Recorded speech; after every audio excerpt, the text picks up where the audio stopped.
One of the great parts about using Adobe Illustrator is you have tremendous control of your text. So what I'm going to do again is type in my name, and I'm going to make it larger, and I'm going to choose a really bold font, something that you can really see and that has a lot of thickness to it. So I'm going to come in here, click on the top. This font is called Poor Richard, and I'm just going to stroll and get something really, really bold. So you see this one here. Hold the Shift key down, make it larger so you can see it. Now I'm going to show you something really cool. It's called Create Outlines. When I come in here and I create outlines on the text, right now, if I change this, I can't manipulate each letter individually. All I can do is just change the font.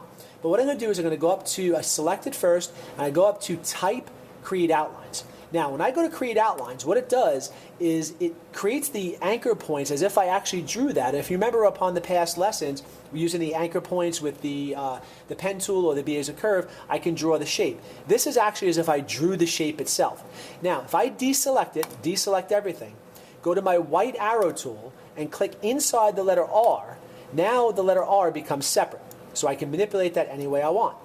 Now, if you remember from the previous lessons, if I go to just the outline and click on it, those anchor points turn white. I know you can't see it on the video, but trust me, they're white.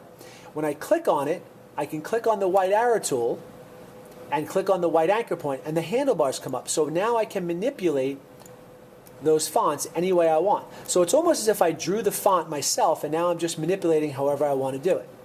So you can do some really cool things. Now, because this is selected, I can simply come in here, and if I just want to change that one letter, I can change the one letter. So again, if I come to the letter K, I click on the letter K with the black arrow tool, everything gets selected. If I deselect it, go to my white arrow tool, click on in the center anywhere, I can move it. If I go to my white arrow tool and click on just the outline, they become white. I can click on them, and I can drag them, and I can create any shape that I want, or pretty much any shape that I want, and then I can simply change the color to manipulate the color.